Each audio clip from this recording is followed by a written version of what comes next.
آپ کو کیسا لگا؟ یہ پہلی دفعہ میں نے آموں کی نیاز دی ہے. بات تو مجھے بڑا اچھا لگا. جی.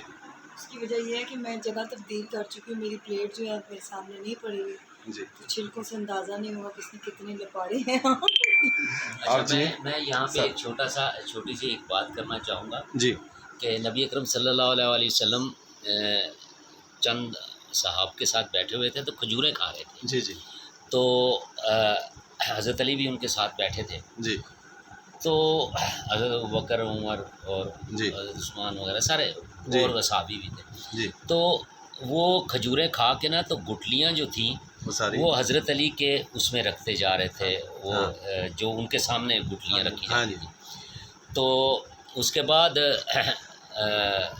جب وہ کھجوریں کھا لی گئیں تو نبی اکرم صلی اللہ علیہ وسلم کو حالانکہ پتہ تھا کہ یہ باقیوں کی گٹلیاں بھی موجود ہیں حضرت علی کرم اللہ وجہ کے سامنے رکھی، لیکن اس کے باوجود انہوں نے عذرائے تفنن یہ بات کہہ دی کہ لگتا ہے کہ آج کی ساری کھجوریں علی کھا گئے ہیں.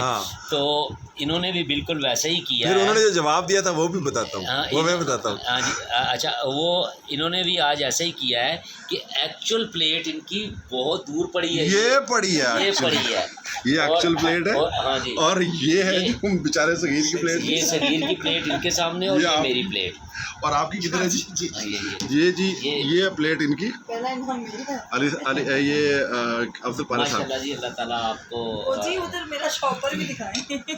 اچھا جی، جو آم ان میں سے بچ گئے ہیں نا وہ انہوں نے شاپر میں ڈلوا لیے ہیں. یہ کھولیں جی، کھولیں. یہ دیکھیں انہوں نے کہا ہے کہ شاپر میں ڈال کے دیں. ٹھیک ہے جی. یہ دیکھیں پھر نہ کہنا ہمیں خبر نہ ہوئی. ٹھیک ہے. آپ سلامت رہیں. آپ کی آمد سے بہت زیادہ خوش ہوں. آپ تینوں کو بہت شکریہ. بہت شکریہ. اللہ تعالیٰ آپ کے رزق میں اضافہ فرمائے اور اگلے سال آپ کے ان پیڑوں کو دگنے آم پیدا کرنے کی توفیق عطا فرمائے. آمین آمین آمین.